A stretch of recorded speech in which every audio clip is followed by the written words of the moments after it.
Welcome to Tia Sarita's Storytime. Today we will read Millie, Jack and the Dancing Cat by Stephen Michael King. This is a great book. Fun and gets the imagination going with all sorts of different things that you can make. Millie could take a thing that was a nothing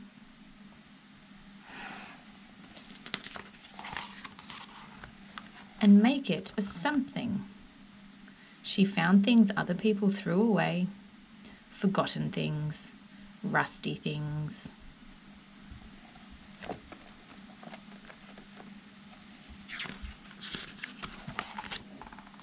She cut them, bent them, pulled them apart, and joined them together in amazing ways.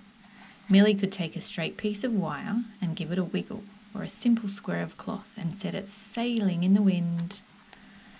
But the people in her town only wanted ordinary, practical, familiar things. They rushed here and bustled there with no time for anything that was a little different.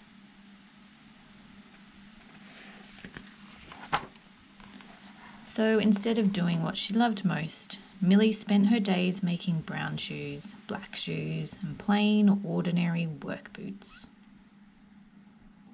Night after night, Millie dreamed she was brave enough to show everyone what she could really do. But day after day was the same as before.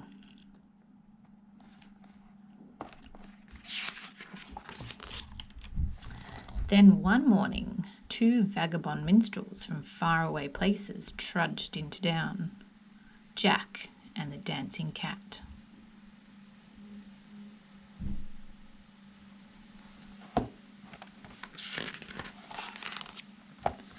Jack could hear humming and the sound of someone's feet shuffling a rough old dance on a dusty floor. "It's coming from that shoe shop," said Cat. There was something odd about the place that they liked. "Let's go and see," said Jack. "Meow," said Cat. So they waltzed right in. "I'm Jack," said Jack. "I'm Cat," said Cat. "Oh, I'm Millie," said Millie in surprise. "It looks as though you two need new boots." Cat showed her their empty purse. "Perhaps we could give you dancing lessons in exchange," said Jack with a bow. Millie smiled.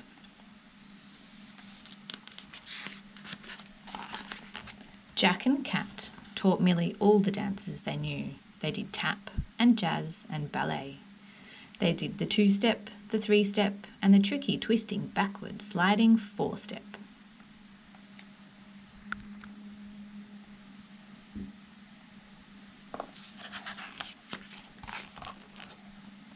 Sometimes they just wobbled, fooled around and floated, or pretended they had branches like a tree.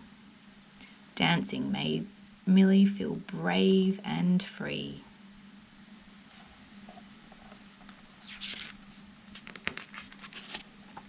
Millie loved her new friends and all the odd things about them. She wanted to surprise them with more than just plain ordinary boots. So she made instruments with sounds that had never been heard before, and curly-toed shoes covered in stars, and purple satin slippers with bells. There were clothes to match, patterned and painted by hand, and sewn with care.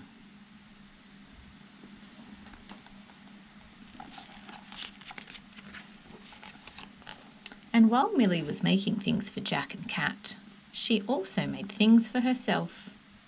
A soft swirling dress especially for dancing, a fantastic water fountain, and a wiggly, wonderful seat to sit outside her front door.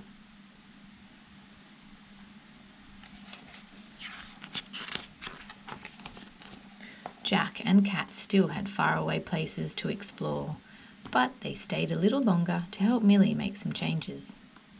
By the time Millie had done the finishing touches, her shop was so spectacular that people came from far and wide to see it.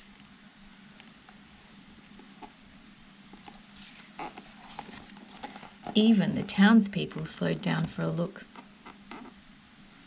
And nothing after that was ever the same as before.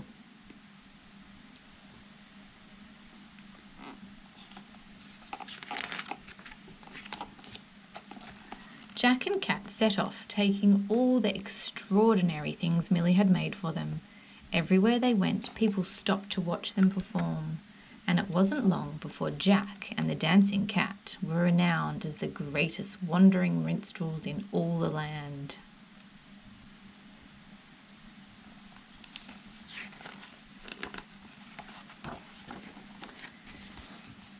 Millie never made a plain, ordinary anything.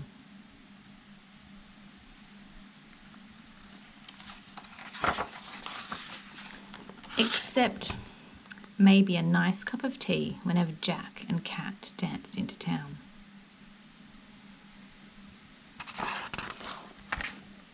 Millie, Jack and the Dancing Cat by Stephen Michael King. And that's the end of Storytime with Tia Sarita. Make sure you subscribe and like my other videos. There are many more to come. There are many already uploaded.